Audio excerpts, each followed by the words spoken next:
something happened the other day that made me really look at the way I frame failure and success.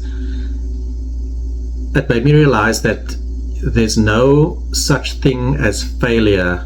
You only fail, there is failure, but you only fail when you stop trying. Everything before that is just another attempt to get better. That's all it is. And it's really, so the thing is, my brother has been going through a tough time. I think I mentioned this before. He doesn't have a job at the moment. He doesn't have his driver's license, which is I feel a bigger problem, because that stops you, it prevents you from doing things, it prevents you from being free to go wherever you want to go without restrictions. It narrows down the options for when you're looking for a job or social situations or whatever it may be. So I've been helping him pay for his driving lessons and etc. to get his driver's license. And so the day came, he went for his driver's license, and the other morning he sent me a message saying it was a tough message to send, but he did not pass his driver's license. He failed his driver's license, and I think it's the second time he failed. He tried it a couple of years ago and failed and didn't go back and try it again. So it was a big deal, him going and doing it again, having the courage to do that. But I've been trying to help him with that, and so he sounded really distraught when he sent the message though, and he was so apologetic. He said, I felt like he failed me. And these are the kinds of stories that we sometimes don't tell, or we dress up a little bit because we feel embarrassed to share these parts of our lives, or these parts of our lives about our family or etc. But I thought it's worth telling. And so he is very apologetic, but what I told him, it's not a big deal. I think the way I like to handle things like this, and I found that successful leaders do this as well. I'll give him some more cash and he can try again, because it's important not to give up. I'm proud of him for letting me know that happened. I think instead of me reaching out to him, I was very impressed that he came straight to me and sent me that message, and that showed progress, because I think he's been having a bit of trouble just finding himself also and reaching out to people, etc. So I think that showed a lot of progress, him reaching out to me, sending me this difficult message, even though he was embarrassed and he was very upset with himself. I told him it's not a big deal. You can try it again. It's important not to give up, no matter how much you want to quit at that point. The lesson here is that you can either wallow in self-pity. You can feel sorry for yourself, or you can feel disappointed for that moment, allow yourself to feel that, and then pick yourself back up and try again. You've got choices here, and you can choose which road you want to go down.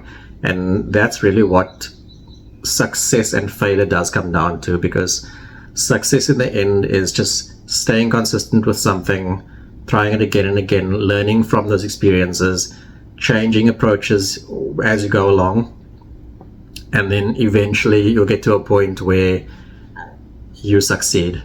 It's a pattern that happens over and over, and so there's no such thing as failure until you actually stop trying.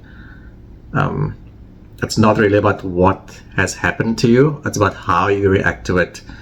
So I think, like I say, with the best leaders, it's important to handle these situations with empathy, and to acknowledge that you have to have care and compassion also for the person, or the people you're dealing with, especially when the person on the other end has tried their hardest.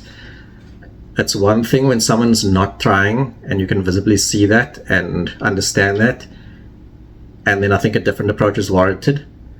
But when someone has tried their hardest and hasn't succeeded at what they were set out to do, I think it's very important as a leader not to criticize that too much. I think you've got to focus on what they've done, how hard they've worked to try and do what they wanted to do. And if a small mistake happened that stopped them from doing that, there's nothing that stops them from trying again. And so it just gives them something to think about when you approach it in a different manner like this. And so that's what I try to do with him. And I found this in sports, in business, it works the same way. You've got to convey this to your team or whoever you're dealing with in this kind of situation, and show that you have trust and confidence in them, because that then allows them to go back and believe in themselves more. So a lot of this is lessons I've taken throughout my life, and some of the things I've learned from my dad also passed recently. I learned from the way he did things, from the things he didn't do, and how he reacted to certain things, and how I reacted to the way he was, dealing with me in certain situations. And so this with my brother, it made me think about how my dad would have reacted to either one of us in the situation, and whether I developed a certain complex about the way he was with me, because I think he was very different with me than he was with my brother. I played a lot of sports. My brother didn't so much. He had asthma when he was younger, so it stopped him from playing sports. And so I think I learned a lot of discipline from my dad, and I think there was a lot of leadership traits that I picked up subconsciously from my dad when I was younger. But what I thought about was how he would have dealt with the situation, and it makes me think of a situation when I was younger, when I played soccer at a pretty good level, and we came home one day from a soccer game. He used to come to all my games. He used to coach me from the sideline, and it was the drive home afterwards was always the most uncomfortable part for me, because no matter how well I played on the day, if I'd scored 3 goals or whatever it may be, he was always hard on me in that drive home. And so this one particular day, we were in the drive home, he criticized whatever. I didn't have my best game that day, and we get home, and I think I'm 12 or 13 years old, and I want to take the ball out of the trunk of the car, and he stops me, takes the ball away, he puts it back in, and says, "You don't get to take this ball and play with it after you've played the way you did in the game."